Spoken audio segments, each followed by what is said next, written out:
3 अंगुल बराबर 1 गिरह हुआ करता है। 3 अंगुल बराबर 1 गिरह, समझ गए? 3 अंगुल बराबर 1 गिरह और 4 गिरह बराबर 1 बित्ता।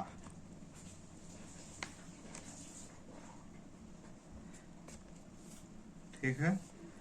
8 गिरह बराबर 1 हाथ।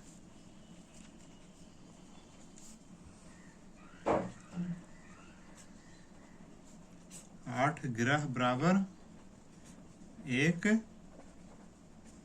हाथ।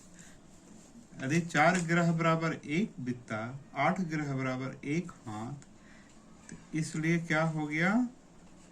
2 बित्ता बराबर 1 हाथ।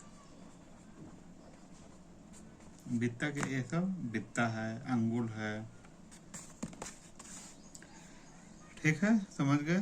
3 अंगुल बराबर 1 गिरह होते हैं, 4 गिरह में 1 बित्ता होते हैं, 8 गिरह में 1 हाथ होते हैं, 2 बित्ता बराबर 1 हाथ भी हो जाते हैं। ओके। अब आगे मुट्ठी। 3 मुट्ठी बराबर 1 बित्ता। 3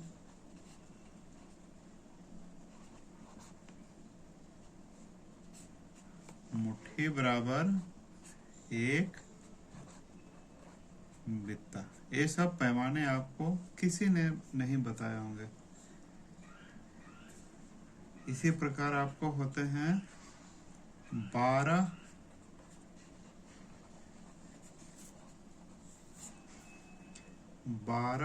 अंगुल में 1 बित्ता।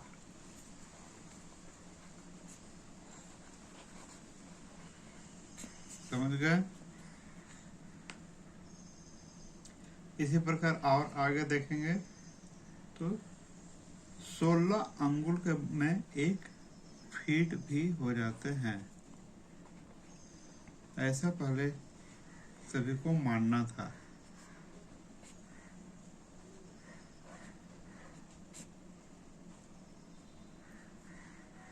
ठीक है, समझ गए? और इसी के कड़ी में आगे 48 अंगुल बराबर 1 गज। 3 अंगुल में 1 गिरह, 4 गिरह में 1 बित्ता, 8 गिरह में 1 हाथ, 2 बित्ता में 1 हाथ, 3 मुट्ठी बराबर 1 बित्ता, 12 अंगुल में 1 बित्ता, 16 अंगुल में 1 फीट और 48 अंगुल में 1 गज। इसी प्रकार ऐसे पहले लोग, जिस समय चैन फिता नहीं रहा करता था, तो लोग हाथ से नापते थे। समझ गए? कि यहाँ से यहाँ 20